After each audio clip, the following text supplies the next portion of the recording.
Muy buenas noches, doctora Abad. Buenas noches, compañeros. Mi nombre es Leonela Jiménez y el día de hoy estaremos abordando el análisis de las dos clases magistrales sobre los principios fundamentales del derecho penal y sobre las escuelas del derecho penal. A continuación, mis compañeros.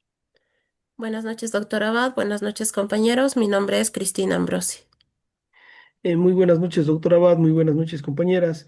Un gusto tenerlas aquí para hoy exponer la clase magistral, la primera que trata sobre los principios fundamentales del derecho penal. A continuación voy a empezar la exposición con la introducción de la misma. Empezando con la introducción de lo que trata a los principios fundamentales del derecho penal. Consideramos que estos son fundamentales ya que nos permiten garantizar un proceso justo, pues estos sirven de guía para jueces, fiscales y personas inmersas en derecho, como los abogados, en una aplicación correcta del derecho. Y son esenciales ya que nos permiten proteger los derechos del procesado y evitar vulneraciones de los mismos. Como primer principio tenemos el principio de legalidad y de reserva de ley. Consiste en que ninguna persona puede ser sentenciada por un delito que no se encuentre tipificado mientras no exista una ley. No se puede dar un juzgamiento. A más de estar estas leyes escritas, deben estar promulgadas. Nullian crimen, nulla poena, sin previa ley. No hay crimen, no hay pena sin previa ley. Continuamos con el principio de indubio pro reo. Este literalmente significa, en caso de duda, a favor del reo. Este principio implica que si luego de la valoración de todas las pruebas existe una duda razonable sobre la culpabilidad del acusado, el juez debe necesariamente fallar a su favor. No se puede condenar a una persona si no hay certeza plena de que cometió un delito. A continuación tenemos el principio de presunción de inocencia, pues este nos dice que todas las personas son inocentes hasta que se demuestre lo contrario. Es decir, mientras la sentencia no es ejecutoriada en firme, donde se diga que la persona es culpable o inocente, o durante todo el proceso se le debe catalogar a la misma como inocente. Como cuarto principio tenemos el principio de conocimiento de la ley. Todas las personas están obligadas a cumplir la ley. No es pretexto de no tener conocimiento ni argumentar una excusa válida. Es decir, que el desconocimiento de la ley no eximen de su cumplimiento. Continuamos con el error de prohibición. Este se refiere a los casos en los que el autor del hecho no sabía que su conducta era delictiva, es decir, actuó sin conocimiento de lo que hacía estaba prohibido por la ley. Este error no exime completamente de responsabilidad penal, pero sí puede considerarse como una circunstancia atenuante, lo que significa que puede reducir la pena impuesta. Este principio refleja que no todo desconocimiento de la ley es excusable, pero en ciertos casos específicos donde no hubo intención de delinquir y la ignorancia es comprensible, la ley permite una pena reducida. A continuación tenemos el principio de culpabilidad. Aquí vale la pregunta, ¿hasta cuándo una persona es culpable?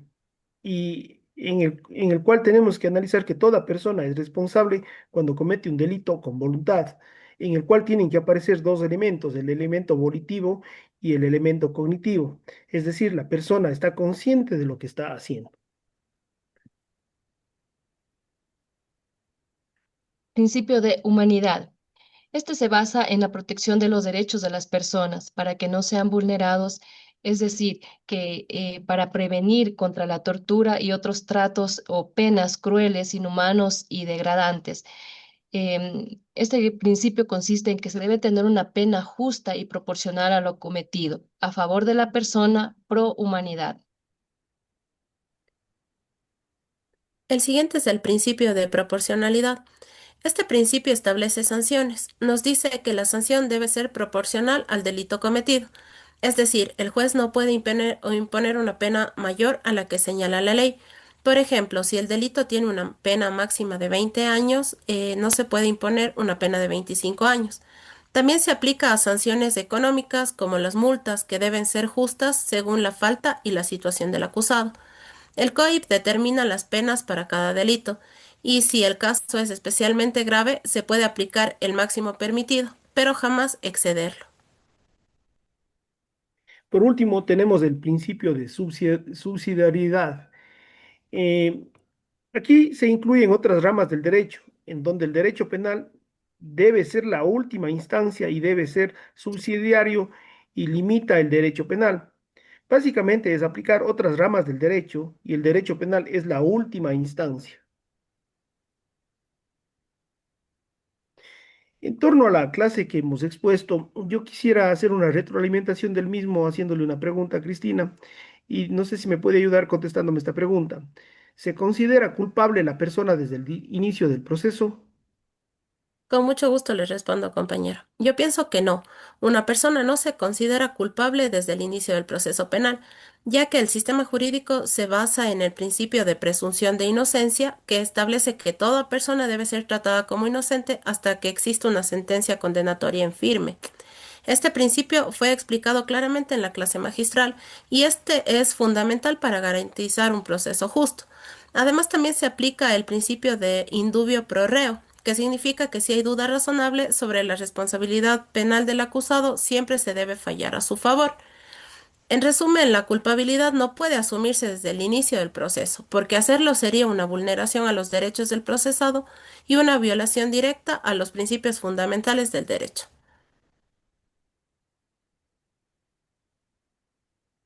Compañero Hugo, le quisiera hacer una pregunta respecto de esta clase magistral analizada. ¿Considera usted que se puede aplicar una sanción sin necesidad de la existencia de un delito? Bueno, compañera, antes de contestar su pregunta, quiero leer la siguiente frase: nullium crimen nulla pena sin ley. Es decir, no hay delito sin ley ni pena sin ley. En base a esto, nosotros tenemos que acudir al principio de legalidad y reserva de ley. Es decir, nadie puede ser juzgado por un delito que no esté tipificado. También aquí se dice que la ley, a más de estar escrita, debe estar promulgada. En respuesta a su pregunta sería no, ya que con los parámetros que analizamos y los principios enumerados, se considera que no se le puede aplicar una sanción sin que exista un delito. Gracias, compañero. Compañera Leonela, ¿podría usted explicar con sus palabras la proporcionalidad? Claro que sí, compañera Cristina. Considero que la proporcionalidad es un principio que exige que la sanción impuesta guarde relación a la gravedad del delito cometido, pues las sanciones deben ser proporcionales de acuerdo al delito, y si el hecho es más grave, se le debe dar el máximo de la pena. Esto busca evitar castigos desmedidos o injustos, asegurando que la pena sea justa y adecuada al daño causado. Cristi, le quiero hacer una última pregunta. En cuanto a la pena del procesado, ¿esta se le aplica drásticamente así exista duda por el juzgador? Considero que no. La pena no se puede aplicar drásticamente si existe duda, ya que eso iría en contra del principio indubio pro reo. Este principio establece que ante cualquier duda razonable, sobre la culpabilidad del procesado, el juez debe fallar a su favor. A más de ello, también se relaciona con el principio de presunción de inocencia, el cual garantiza que toda persona es inocente hasta que se demuestre lo contrario con una sentencia firme. Por tal motivo, si el juez no tiene la certeza absoluta sobre la responsabilidad penal del acusado, no podría imponer una pena, ya que estaría vulnerando sus derechos y el debido proceso. Muchas gracias por su respuesta. Con el análisis de esta clase magistral hemos llegado a la conclusión que los principios del derecho penal son pilares esenciales que garantizan el respeto a los derechos fundamentales frente al poder punitivo del Estado. Destaca la presunción de inocencia que asegura que una persona no puede ser considerada culpable hasta que exista una sentencia condenatoria ejecutoriada. Igualmente, el principio de legalidad prohíbe sancionar conductas no previamente tipificadas conforme al postulado nullum crimen nulla poena sin previa ley. Estos principios salvaguardan el debido proceso y aseguran que el sistema penal funcione dentro de un marco de legalidad, racionalidad y justicia. Bueno, hasta aquí sería el análisis de la primera clase magistral. A continuación vamos a hacer el análisis de la siguiente clase magistral, la cual trata sobre las escuelas penales y las teorías del delito. Para ello voy a empezar con la escuela clásica del derecho penal. Aquí vamos a tener que analizar primero el término de libre albedrío, en el que indica que todas las personas son libres de hacer lo que ellas quieran, teniendo claro que si el actuar no es correcto y va en contra de la ley, se le tiene que aplicar una sanción, las cuales van de acuerdo a al principio de legalidad y al principio de proporcionalidad de la pena. En nuestro caso, en el COIP, nosotros lo tenemos tipificado en el artículo 70, en donde se indican las sanciones y las penas que se establecen por los delitos cometidos en la normativa ecuatoriana. Continuamos con la escuela positivista. La escuela positivista ve el delito como un fenómeno social y biológico. Se enfoca en entender por qué la persona comete el delito, analizando su entorno, educación y condiciones personales, como una familia violenta o una situación de pobreza. Su objetivo principal es la prevención del delito, más que la sanción, por medio de un tratamiento individualizado del delincuente. De aquí que proponga penas ajustadas al perfil del infractor y no solo al hecho cometido. Como ejemplo, podríamos decir la tipificación del feminicidio, que responde a una problemática social y busca prevenir más casos desde un enfoque más estructural. Continuando con los tipos de escuelas, tenemos la escuela sociológica, que trata sobre la prevención social. Se habla del entorno, en que se puede mejorar el entorno para prevenir el delito, para prevenir conflictos y desigualdades mediante una estructura con el tema delictual, en donde las sanciones no son iguales para todos, creando así un conflicto con el derecho penal. A continuación, les voy a exponer la escuela causalista y se considera que es una de las más importantes a comparación de las otras escuelas, porque esta brinda la causa y el efecto. La causa que da un resultado, cómo se dio el delito. Y tiene que haber también un nexo causal en donde se dio el resultado. También se tiene que establecer que hay una relación coherente con el resultado del delito, lo cual es previo por la acción delictiva. En esta pequeña ilustración se puede explicar cómo se da la acción del delito y el resultado y el nexo causal. Tenemos la Escuela del Derecho Penal del Autor, que consiste justamente en la responsabilidad individual, es decir, que el autor es responsable. La culpabilidad y libre albedrío, es decir, que actúa libremente, y el delito como producto de la personalidad, es decir, las características personales. Continuando con la escuela finalista, podemos decir que ésta analiza el delito desde la finalidad del acto, es decir, se interesa en el propósito con el que se realiza la conducta. Esto implica distinguir claramente el dolo y la culpa. El dolo es la intención directa de causar daño, mientras que la culpa se refiere a un resultado que no se quiso, pero que era previsible, como por ejemplo, conducir bajo los efectos del alcohol y causar un accidente. Los elementos subjetivos del delito son la intención, que corresponde al dolo, y la imprudencia o negligencia, que corresponde a la culpa. Por eso, esta escuela busca entender no solo qué hizo, sino también para qué hizo, lo que es fundamental para determinar la responsabilidad penal. Por último, tenemos la escuela funcionalista. Esta escuela en el derecho penal también se la considera como el funcionalismo penal. Es una corriente teórica que va en el derecho penal como un sistema orientado a la protección de bienes jurídicos y a la estabilización de las expectativas sociales. En lugar de enfocarse esta escuela en la culpabilidad individual o en la comisión de un delito, el funcionalismo penal lo que analiza es cómo el sistema penal contribuye al mantenimiento del orden social y a la prevención de conductas que lo alteren. En síntesis, el funcionalismo penal considera que el derecho penal debe garantizar que las normas sociales sean respetadas y que las expectativas sobre el comportamiento de los individuos se mantenga estable. En resumen, son las normas que se tienen que seguir y que se van a regular en la sociedad. Es decir, esta escuela se basa en normas. En base a la clase magistral que hemos analizado y hemos expuesto, compañera Leonela, le quiero hacer una pregunta. Y por favor, si me puede explicar la escuela causalista y agregue unos dos ejemplos para comprenderla mejor. Claro que sí, compañero Hugo.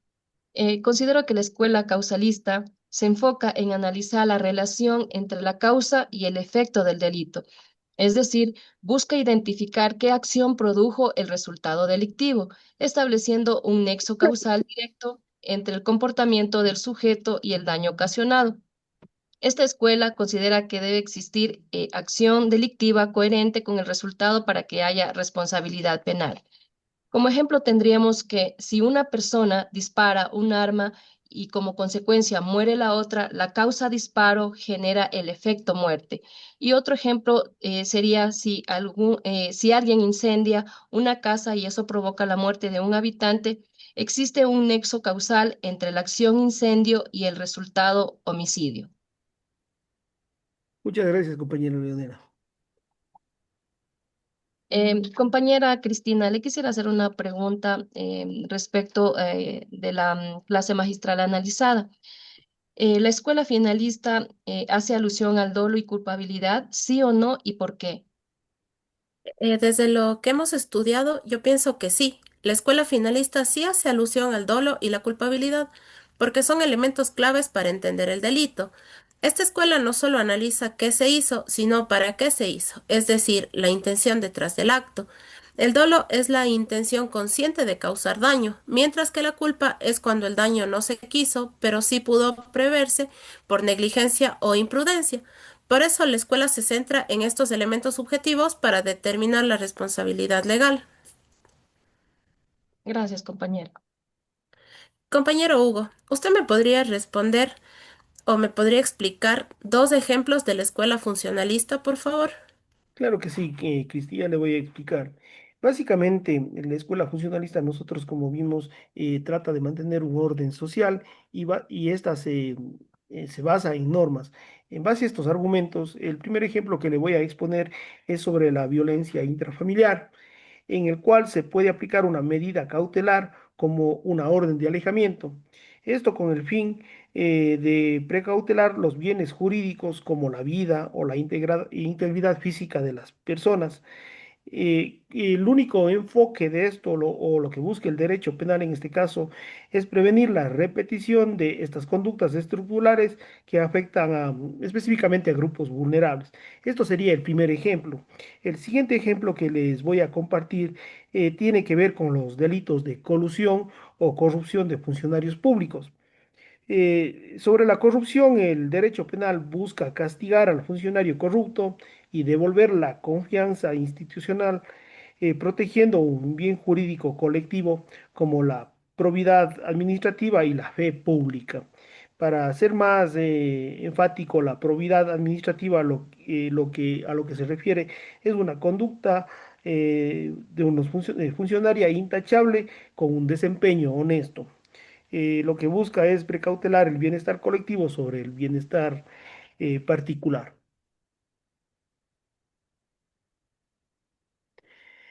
Terminando con las preguntas o la ronda de preguntas, Leonela, le quisiera hacer la siguiente consulta y me puede indicar qué interviene en la escuela clásica, por favor. Claro que sí, compañero Hugo. En la escuela clásica intervienen los conceptos de libre albedrío y responsabilidad moral individual. Esta escuela parte del supuesto de que todas las personas son libres de elegir sus acciones y si eligen actuar contra la ley, deben asumir las consecuencias. Además, se aplica el principio de legalidad y el principio de proporcionalidad, buscando sanciones justas y previamente establecidas por la ley.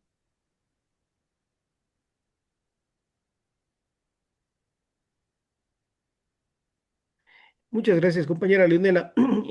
También quiero agradecerle a usted, doctora Karen Abad, por la atención brindada y en especial agradecimiento a mis compañeras por haber colaborado en la presentación del análisis de estas dos clases magistrales.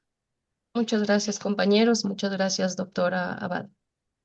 Muchas gracias, doctora Abad, por su atención y muchas gracias, compañeros. Una buena noche, pasen bien.